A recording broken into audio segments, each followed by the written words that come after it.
there, Kaiser community, and welcome to 3 Question Thursday. Today I have Ruth Darby with me. She's an expert in corporate services, not just in the United States, but all around the world. So, the 3 questions are mainly going to be focused on going around the world. How does that affect you? If you're trying to move your business from the United States to a different country, there's a lot of questions that can be asked. So, today we're going to focus on just 3. Number 1, if you're looking at going global with your business, commercial real estate, what are 3 things to keep in mind before you jump the gun, before you make that move?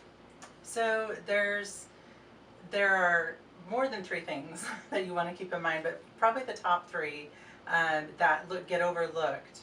1, it's super important for you to have local market expertise, especially when you're coming from the States and you're going into another market. A lot of the laws are a lot more stringent in a lot of other countries, and it's not as easily found by Googling on the internet to see what some of the market conditions are, or some of the rules that you may face.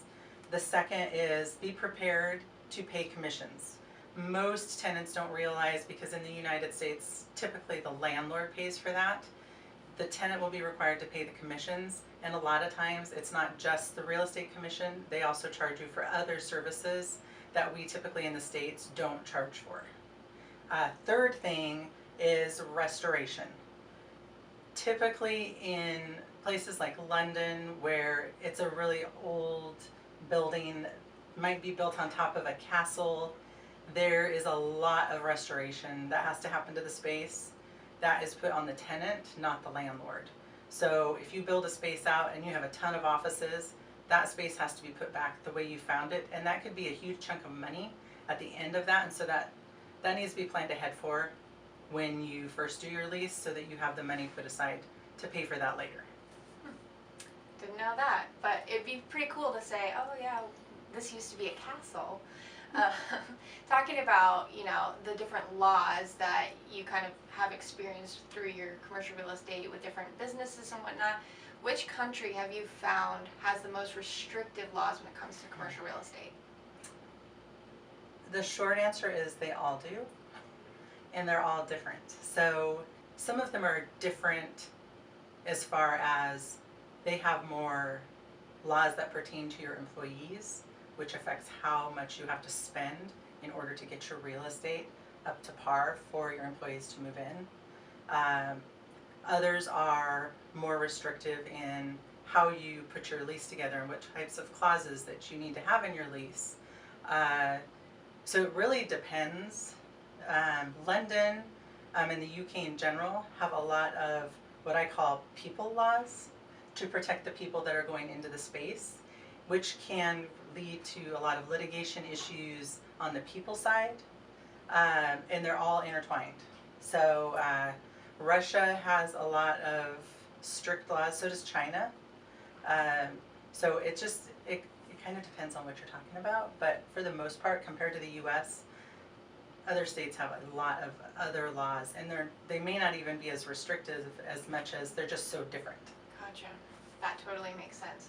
So when I travel, one of the things that I always have to worry about is a language barrier.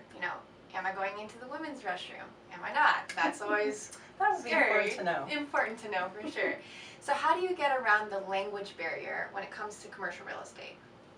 So, believe it or not, most of the real estate brokers in other countries speak English. It's sometimes harder to understand them just because of their accent, but for the most part, most of them speak English.